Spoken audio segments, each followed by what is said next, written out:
Суд избавил пенсионерку от оформленного на ее имя кредитного займа. Баснословную сумму ей повесили телефонные мошенники. Действовали под видом операторов связи. Женщину убедили отправить СМС-код, чтобы продлить договор на оказание услуг. А через несколько дней пенсионерка узнала, что на ее имя оформили кредит. Подробности в репортаже Дилии Махмутовой. Раиса Шумакова – жертва телефонных мошенников. На имя 73-летней женщины оформили кредит в 200 тысяч рублей без ее согласия. Как рассказывает Раиса Николаевна, позвонили неизвестные и представились сотрудниками компании сотовой связи. Сообщили, что у нее заканчивается срок действия сим-карты. Для того, чтобы продлить договор, она продиктовала СМС-код, который ей отправили на телефон. По словам пенсионерки, через несколько дней выяснилось, что на нее оформили кредит, ставка по которому почти 60%. И даже заложили машину, которой у нее в принципе нет. Бабушка обратилась в полицию. Месяц прошел, никаких результатов. Я обратилась в прокуратуру.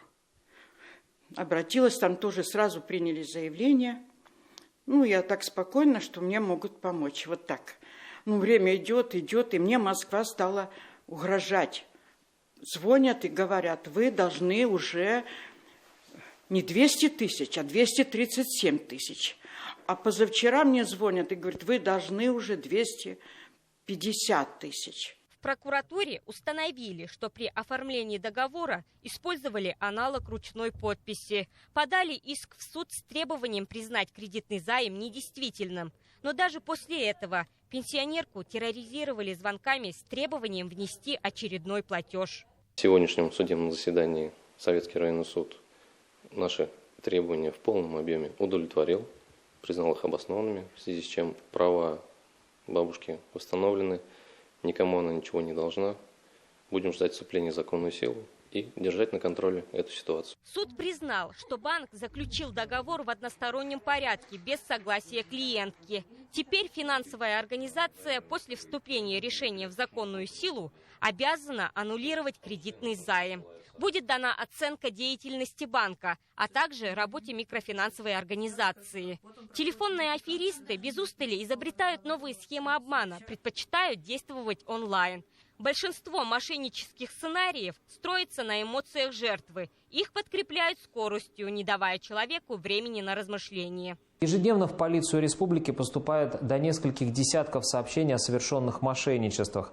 А ежедневная сумма ущерба в среднем достигает 9 миллионов рублей. Самые часто встречаемые схемы мошенничества – это звонки под видом сотрудников правоохранительных органов, банковских организаций или привлечение под так называемые инвестиции денежных средств от граждан. Суд все чаще встает на сторону потребителей в подобных спорах. При активной гражданской позиции и грамотных действиях можно добиться справедливости даже в сложных ситуациях. Как, например, в случае Раисы Николаевны. Права ее сейчас восстановлены. Из зала суда она выходит с уверенностью, что больше не попадется на уловки мошенников. Дилия Махмутова, Вадим Исламов. Новости Уфа.